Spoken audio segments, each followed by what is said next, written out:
Well, the names may change, but the standard remains the same for the Decorah boys and girls bowling teams. They'll both be heading to Waterloo next week for the team portion of the state bowling championships. A few individuals also going next week for the individual portion. And head coach Keith Bruening joining us. And coach, what has allowed this high standard that this program has set for itself to continue year in and year out? I would say, Darren, two words: hard work. Our kids have worked. We have a summer program now, but just hard work, Darren. A lot of the kids work at the bowling alley, and it's funny, you can't substitute work. So What has made this a successful group? What has made this an enjoyable group to be around? I think on the girls' side, Darren, just the enthusiasm for the sport, the enthusiasm to come to practice every day, uh, enthusiasm to be friends with each other. On the boys' side, I would say the enthusiasm just to win it once. We've come close twice, and I think some of these kids were involved in the first two times, and they really would like to finish it off, Darren. So And earlier this week, you held the state qualifying event at your home alley with the Kingpin Entertainment Center. First things first, talk about the girls' event on Monday. The girls ended up getting the job done. Two individuals qualify for state as well. What made Monday a successful day for the girls? I think I think Darren, they just weren't going to be denied. I would say they dominated the meet. I would say we never looked back. Maybe the first game they threw like a 150 or something, but after that, I mean, we averaged 196. Uh, Pretty much a total domination. I think they had the high individual game score on the team that day. Um, they've kind of been that way all year this year. They went undefeated for the second or third year in a row, Darren, and they just have a. It's in their guts they're going to be good, and by God they are, and they work their butts off, and they are. I would say my captains have been good. I got two senior captains, Addison Wicklund and Asmari Jensen. They've been outstanding. Uh, and then we've got the super juniors, the four super juniors, and they're tough. So that really tells the tale, really. And then on Tuesday, it was the boys' state qualifier. Perhaps a little more drama than you had on Monday with the girls, but in the end, the boys got it done. How'd they do it? The boys, Darren, have kind of bowled this way all year. We started really, really slow. In fact, really slow. I whispered to Michael, I think we're in trouble, and he kept telling me we're going to be okay. And these kids are different, Darren. They don't have nearly the energy that we've had in the past, but they get the job done. Like you said, our only stumble was at Charles City earlier this year in January. We lost by 15 or 20 pins. We missed 4 or 5 single pin spares the last two games. Otherwise, they'd have an unblemished record. Uh, but after the sixth or seventh Baker game Tuesday, they switched a gear, and I don't think we bowled under 203, Darren, the rest of the way. They had a 255 and a 258 and a 235 and a 240. We definitely bowled our way into the state tournament, no question about that. Where some of the other teams, uh, for a better word, they choked. Like Western Dubuque now, this is 2 or 3 years in a row. They didn't get there. And on paper, Western Dubuque is the best team in our district, but it didn't happen on Tuesday. We were. So Was that it was just, fun. That was fun, Darren. was it Very just fun. a, sense of urgency that hit the guys at about that seventh or eighth Baker game, or what do you credit that to? Well, I haven't coached that long, but it's been my 10th season. And this is the oddest group, Darren, I've ever had. They love each other and they're friends, but man, they're a handful to coach. And I really bless my son Michael. He kind of his main thing is the boys. My main thing is the girls. And Michael understands them. Maybe because he's 25, and I'm going to be 67, Darren, and maybe that age difference is why stuff I've used in the past to motivate the kids hasn't worked as well with these kids. And so uh, I really don't know, Darren. It just every group you have is different. Every individual is different, and so you have to adjust yourself. You can't coach the same way you've coached. When we started, it's totally different. You got to adapt to the kids, and the kids have definitely changed, and I see that. And not that I'm a good adapter or anything, but my secret weapon is my son, Michael. So And you got, I believe, four kids, two on the girls' side, two on the boys' side, going on the individual end of things. Before we break down the individual tournament, just discuss, in my mind, one of the unique things about a state qualifying format in high school bowling that's different, really, than any other sport. You got the team competition in the morning. You accomplish that. One of your goals to get there as a team. You're celebrating. You're happy. And all of a sudden, an hour later, you got to refocus to get the job done as an individual. Is that a challenge at all, or is it keeping the momentum going from the morning? How do you manage that? no, it's tough, Darren, because the kids are excited because they won the team. And then you go eat a hamburger or something. And we sit out for an hour, like you say, or 50 minutes. And then you got to come back and you got to do that all over again the same way. And so it's definitely a challenge, and it is a unique thing. And you just have to keep your energy, Darren. And that's hard to do. It's some can do it better than others. We try to be cheerleaders to them. We really don't coach our kids much. The girls maybe a little more because of me. I'm a micromanager guy, but Michael kind of lets those kids do their own thing, and Michael's more in tune with the new technology of bowling, with the oil on the lanes and the ball surfaces and that sort of thing. Back in my day, Darren, you took a ball off the rack and you threw it, and that's how we bowled. Mhm. The boy today, it's a totally different thing. The shoes are different, Darren. There's different sliding patterns, and it's just everything evolves, Darren, to the better. I think the lanes are better, the technology is better. And we're also fortunate in Decorah, Quentin Bull, and the resident pro of the Kingpin Entertainment Center, the manager there. He's done a great job with all our kids, and he's gotten their releases better. I mean, when some of these kids came as freshmen, they couldn't even throw the ball, and now they're 200 average bowlers, and that's rewarding. That's really rewarding. So And that's you're, but you got to keep the energy, Darren. That's the big deal. yeah, I'd imagine so. On the girls' side, Carly Eink was the individual champion in that individual tournament. Mari Firehelm also qualifying. How have they evolved? How have they improved throughout the season? Again, I don't want to credit it all just to hard work, but Mari and Carly have gone to summer camps down in Oskaloosa at William Penn University, and they bowl at Oskaloosa's bowling lane. I think it's a week camp, and that has really helped them. Carly has slowed her ball speed down, and she's a strike machine now. And when she gets locked in, she's as good as there is anywhere.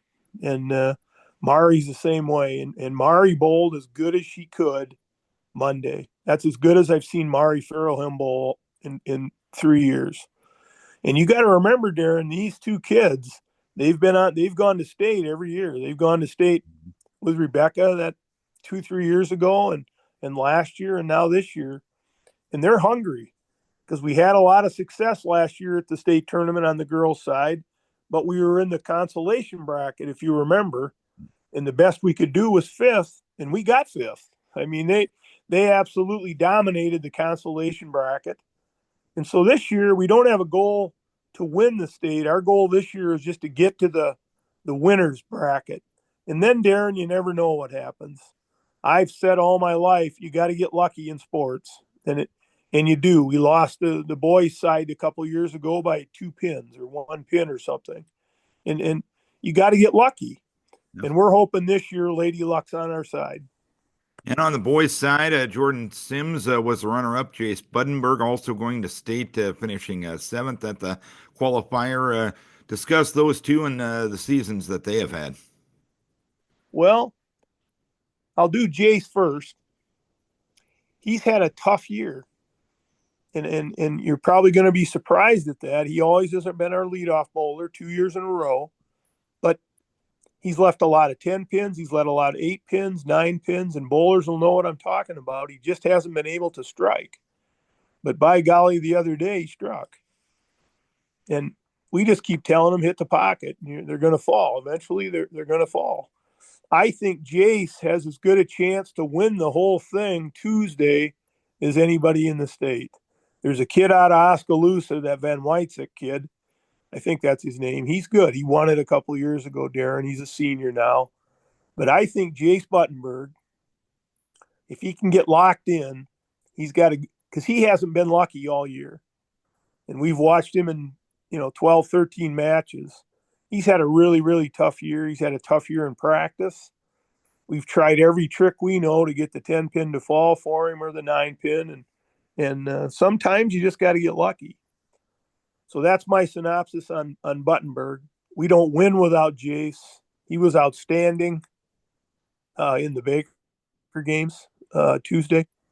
We wouldn't even be talking today without Jace Buttenberg. But Simsy, he just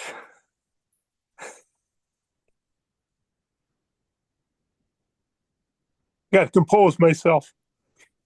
Yeah, no worries at all, Coach. He he's as good as there is.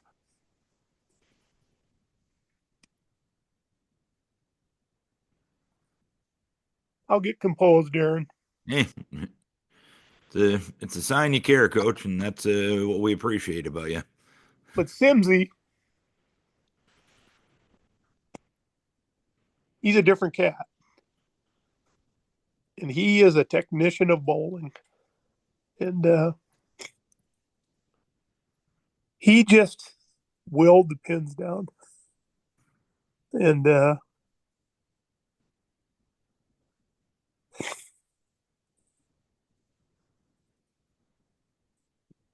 sorry, Darren, I just can't talk right now. Hey, no worries. It's you He's a obviously good kid. care a lot about your kids, and you're showing it right now, Coach.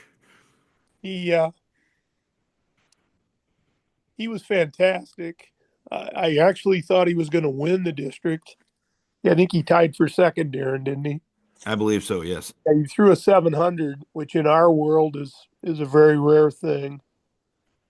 God, I think he had one blow in the 3 games. He had a split. He got a little slow on one of his balls and it split. But he's kind of like Jace. He had a really, really tough year this year. You know, Jason or Simsy Jordan was an all-state kid last year, second team. And I thought there was no way he wouldn't be first team this year. And I don't think he made it. But at the end of the day, what counts is he's going back to Waterloo. And and we've been telling him that all year. He's the captain of the team. And it's tough. I mean, Tuesday he's done. Hmm. And it's going to be hard. I think he'll I think our 2 kids on all of our kids, all 4 of our kids, Darren, I'm going to rephrase that. I think all 4 of our kids have a chance to win. I hope when it gets done, they tie and they have a roll off. And I believe in these 4 kids that much. Yeah, that'd be a very, very cool thing. And I think it's a very achievable thing. I think if they get locked in, what happens is, especially this time, we got to get up at 6 in the morning and go back to Waterloo. I've made the decision to not stay overnight. I think there's too much distraction, Darren, in a hotel and just the excitement. I want you in your bed to go to bed. I don't know if the kids are going to be excited about my decision, but that's the decision I've made. We'll tell them tonight in practice. But I just believe in being home and getting a home cooked meal, getting up in the morning and go do your job. And I think the kids are going to be ready to go Monday and Tuesday. And because we have kind of a unique sport there, and you got to be a team guy on Monday, and then you got to be a individual guy, the next day. And our kids handle that really well, and that's a tough thing to do. It's an individual sport, but it's a team sport, and kind of like tennis, maybe, Yeah. maybe golf, where you got to be individual, but then the team is, and we focus the team being first. Uh, we didn't even talk about the state tournament ever, Darren, until the last week of practice. My goal is always to win the conference first, and then we go to the district, and then we go to state. And we really have never talked about the state tournament. We will tonight for a few minutes because it's a big deal, and I'm proud of our kids. I don't know of another girls team in the history of bowling that has won the district title 3 years in a row, and we've also had the girls individual champion 3 years in a row. Rebecca did 2 years ago. Carly did last year, and Carly won it again this year. And I don't think, Darren, it's ever been done. I tried to look it up, and I couldn't see where we'd done it. And I'm damn proud of that. That we, because really our program it's not a long-term thing. We've been here 10 years, Mm-hmm. but really we're one of the babies in bowling, I think, in the state of Iowa. But I think we've made a small impact on the sport in the short time we've been in it. So I think we've got 5 or 6 conference championships on the boys' side, and maybe 3 or 4 or 5 on the girls' side. And we're proud of that. We're, like we say, our first goal is always to win the conference for Decorah High School. That's our first goal. And kind of like Coach Onzak, Mm-hmm. you got to win conference first. Then you got to win district. Then you got to win sub-state. Then you got to win state if you can. Mm-hmm. But it takes a lot of luck to do all that. And we're hoping Lady Luck is on our side next week. And just from an outside looking in perspective, in a sport like bowling, you can have your individual goals when it comes to a finish and everything like that. But this is a sport where you really can't control what your opponent is doing. There's no opportunity to obviously play defense in bowling. So how do you incorporate that in your goal setting? Because there's often times where teams can have a really good day, roll their best game of the season, but if somebody rolls better, there's not a lot you can do about that. How do you mix that all together? Well, I don't know if I have all the answers, Darren, but we talk about stuff like that. We're trying to be as transparent to our kids as we possibly can, but we try to be realistic. Hmm. If you're a 140 bowler, you're probably not going to win the state tournament. That's why they changed it to 3 games. And I like it that they changed it to 3 games. But I think, Darren, just to be transparent to your kids, tell them the facts, and don't try to sugarcoat anything. And that's what we try and do. And I guess it's worked the last 3 4 years for us, and that we're going to continue to do that. I think you have to stay humble, and I think our kids, for the most part, are. I think you got to keep high energy. You got to be hydrated all the time. We talk about the hydration all the time because it's a long day, Darren. They're going to come. We'll leave at 11:30 Monday on the team side, and we won't get home probably till 10 o'clock. So that's a long day for a 17-year-old kid or a 16-year-old kid. And then we got to ride a school bus for 3 hours. So if you know anybody out there that wants to sponsor us for Hawkeye Stages, Darren, we would take the support. So All right, I'll throw it out there right now. And if anyone's interested, get a hold of Keith or get a hold of Adam Riley down at the high school on that end of things. You're heading to Cadillac Lanes. Been a familiar or place for you guys. Probably the second most familiar behind the Kingpin Entertainment Center. And for the most part, you performed pretty well down there. What has made that a home away from home for you? I'm not sure, Darren. We've practiced a few times down there as a team, and the kids go down there individually. We like the owner, the general manager of the bowling alley. He's very friendly to our kids and us, and we've had a meet or two down there, and then we've had our some tournaments there. We like Cadillac Lanes. It's our home to the south. We it's not an intimidating thing to us anymore to go to Cadillac Lanes. It's a 40 lane house or 38 lane house. It's well taken care of. The lanes are awesome. They're synthetic, similar to ours. Actually, they're almost identical to ours. They have Brunswick A2s where we have AMF machines, but the lane surface is exactly the same, Darren. So yeah, we're actually excited to go to Cadillac Lanes. I think if you talk to every one of our kids, maybe not the alternates, it's their first time, but our alternates on the girls' side, I'll plug them. It's Kalen Kuhn and Kennedy Reilly. And on our boys' side, we got Bo Newhouse and Gavin Luzum. Luzum would be the little brother of Easy Luzum, who bowled a few years ago. And Mhm. Newhouse is the little brother of he's a big brother, but he's a lot bigger than the other Newhouse kid. But and that's kind of fun too because we have a brother situation there, and that doesn't happen all the time in sports. No. So no, we're excited, Darren, to go to Waterloo and to be at Cadillac Lanes. We don't see any disadvantage to go there. And It's all positive. yeah, final question for you, Coach. What's it going to take to have as good of a performance as you possibly can come next Monday and Tuesday? I would say, Darren, a lot of luck.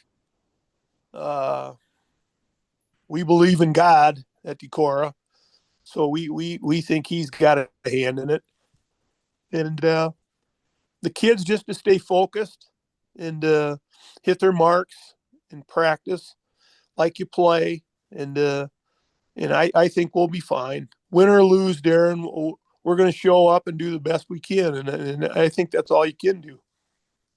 Exactly. Well, Keith, we appreciate you taking some time to talk about your team, your season, which has been a great one to this point. Hopefully, it can be just a step greater come next week. Hopefully, you can find a tall trophy and take it about 70 miles northeast both Monday and Tuesday. Congrats on a great season and best of luck in Waterloo next week.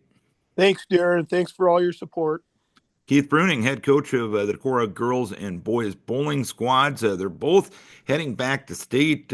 Four individuals will be in the individual tournament come Tuesday as well.